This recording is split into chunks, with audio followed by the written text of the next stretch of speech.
పేదవాడు ఆకలి తీర్చడానికి అన్నా క్యాంటీన్లు పెట్టినటువంటి నేపథ్యంలో జగన్మోహన్ రెడ్డి నిర్దాక్షిణంగా పేదవాడి నోటి దగ్గర కూడు లాగేసినటువంటి వ్యక్తి జగన్మోహన్ రెడ్డి. ఆ రోజున పేదవాళ్ళందరూ కూడా అన్నా క్యాంటీన్ల ముందు నిలబడి ఎప్పుడు చంద్రబాబు నాయుడు గారు వస్తారా, ఎప్పుడు అన్నా క్యాంటీన్లు తెరుస్తారా అన్నటువంటి నేపథ్యంలో ఎలక్షన్లో ఏదైతే హామీ ఇచ్చారో దానికి అనుగుణంగా ఈ రోజున రాష్ట్రంలో ఉన్నటువంటి అన్ని అన్నా క్యాంటీన్లు కూడా ప్రారంభోత్సవం చేయటం, దానికి మరి స్థానిక శాసనసభ్యులు కానీ ఎంపీలు కానీ ప్రత్యేకంగా ఇన్వాల్వ్ అయ్యి ఇప్పుడే ఎమ్మెల్యే గారు ఎంపీ గారు చెప్పారు, ఇంకా అవసరమైతే 2 కూరలు అదనంగానే పెట్టి పేదవాడి ఆకలి తీర్చడానికి మా ప్రభుత్వం ఎన్డీఏ ప్రభుత్వం సిద్ధంగా ఉందని చెప్పారు. వాళ్ళ పేదవాడి కళ్ళల్లో ఆనందం కనపడుతుంది. పేదవాడి కళ్ళల్లో ఆనందం చూసేటువంటి భాగ్యం జగన్మోహన్ రెడ్డికి లేదు. అందుకే ఇంటికి పంపించేశారు. 151 5 పీకేశారంటే అందులో ఇది ఒక కారణం.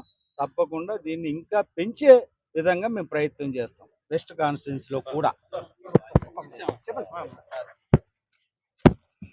ఈరోజు ఆంధ్రప్రదేశ్కి ఒక శుభదినం.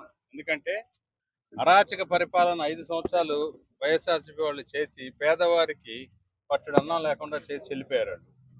ఈరోజు మళ్ళీ చంద్రబాబు నాయుడు గారు ముఖ్యమంత్రి అవటం, కూటమి ప్రభుత్వం అధికారంలో రావటం వలన మళ్ళీ అన్నా క్యాంటీన్స్ మళ్ళీ రీఓపెన్ చేయడం జరిగింది. ప్రతి ప్రాంతంలో కూడా ఇంకా ఎక్స్పాండ్ చేయాలని 99 అయితే ఆల్రెడీ నిన్న ఈరోజు ఓపెన్ చేశారు స్వాతంత్ర దినోత్సవ సందర్భంగా. ఇంకా ఎక్స్పాండ్ చేసే పని మీద ఉన్నాం. కాబట్టి పేదలందరికీ కూడా 5 రూపాయలకే ఒక మీల్స్, బ్రేక్ఫాస్ట్ కానీ లంచ్ కానీ 5 రూపాయలు పెట్టుకుంటే వచ్చేటట్లుగా చేస్తున్నాం. ఇది పేదలకి పక్షపాతి అయిన ప్రభుత్వం. ఇది డెఫినెట్గా పేదల కోసం చేసి పెడతానికి ఇది మొట్టమొదటి స్టెప్. సార్, అంటే గవర్నమెంట్ హాస్పిటల్స్ దగ్గర ఏర్పాటు చేస్తే బాగుంటుంది. అక్కడ డెఫినెట్గా మీరు సలహాలు ఇవ్వండి. మీ సలహాలు అన్నీ కూడా బేరీ చేసి దాని ప్రకారం నడుచుకుందాం. ప్రభుత్వం ఉన్నది ప్రజల సలహాలు తీసుకొని ప్రజలకు ఎలా సేవ చేయాలి, ప్రజల దగ్గరికి ప్రభుత్వ పాలన ఎలా తీసుకెళ్ళాలి, ప్రజా పరిపాలన ఎలా నడిపించాలనే దాని మీదే ఎక్కువ దృష్టి సాధిస్తాం.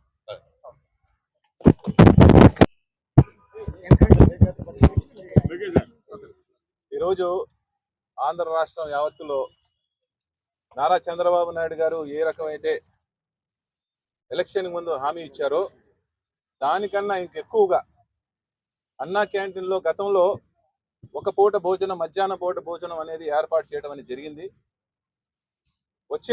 అధికారంలో వచ్చిన 60 రోజులకే నారా చంద్రబాబు నాయుడు గారు అన్నా క్యాంటీన్ దాదాపు 100కు పై అన్నా క్యాంటీన్లు ఆంధ్ర రాష్ట్రంలో నిన్న గుడివాడలో కూడా చంద్రబాబు నాయుడు గారు ఆవిష్కారం చేయడం జరిగింది.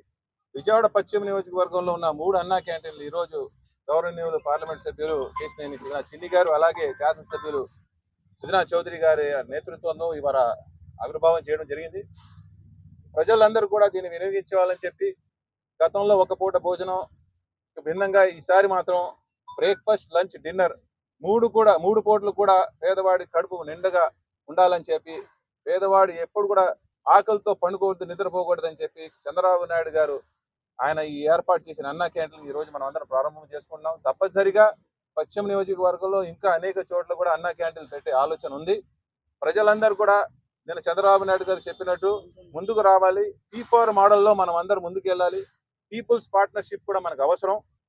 కాబట్టి ప్రజలందరూ కూడా స్వచ్ఛందంగా వచ్చి అన్నా క్యాంటీన్లను కూడా సపోర్ట్ చేయాలని చెప్పి మేమందరం కూడా ప్రజల ద్వారా కూడా ఇక్కడ ఉన్న నగర వ్యాపారస్తులు ఎవరైతే ఉన్నారో వాళ్ళందరినీ కూడా మేమందరం మనస్ఫూర్తిగా కోరేది ఏంటంటే పశ్చిమ నియోజకవర్గంలో మీ యొక్క సహకారం కూడా కావాల్సిన అవసరం ఉంది.